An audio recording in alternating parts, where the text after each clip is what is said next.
GPSO, c'est 12 800, 13 000 tonnes d'emballage et de papier produits par an qui sont déversés sur les centres de tri du SICTOM. La collecte elle commence déjà chez les habitants, donc on demande aux riverains et aux gardiens de sortir leur bac de collecte.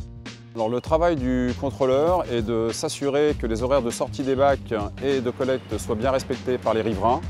Le contrôleur sur place vérifiera que les bacs présentés soient bien conformes à la collecte du jour, donc ordures ménagères ou tri, et que les bacs ne soient pas pollués. À partir de là, je prendrai contact avec le riverain afin de le sensibiliser sur les consignes de tri, de façon à ce qu'il puisse le représenter à nouveau à la prochaine collecte. Donc les camions, une fois qu'ils ont collecté les déchets sur les communes, arrivent donc sur le centre de tri. Ils sont identifiés en entrée, pesés, et ils viennent déverser leur matière. Puis ils ressortent, ils sont de nouveau pesés, de nouveau identifiés, voilà, de façon à ce qu'on sache qui a amené quelle quantité de matière à quel moment. Une fois que le déchet, les emballages papier sont dans l'installation, ils passent dans différents équipements. Le premier, c'est ce qu'on appelle un trommel.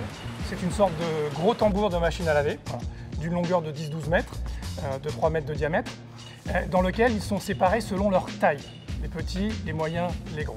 La fraction médiane va passer sur un ensemble d'équipements mécaniques ou optiques, ce qui permet de dissocier, différencier les différents types de matériaux, les différents types de plastique, les différents types de papier et carton.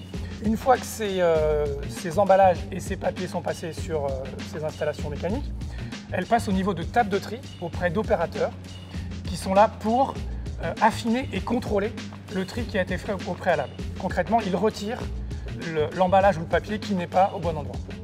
Et une fois que cet affinage a été fait par les trieurs, les déchets se retrouvent dans des alvéoles par type de matériau. Quand il y a suffisamment de matériaux dans l'alvéole, ils sont conditionnés en balles. Ce sont des gros cubes cerclés de fils de fer.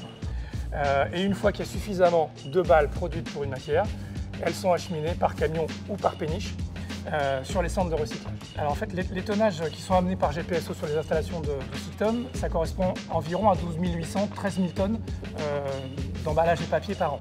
Sur ces 13 000 tonnes, il y a environ 80% de déchets qui sont vraiment des déchets d'emballage ou des déchets en papier.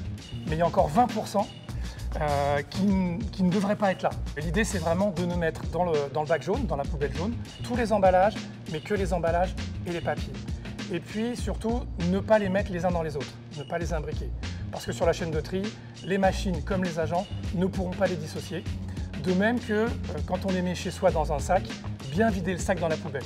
Les trieurs ne pourront pas vider le sac sur la chaîne de tri.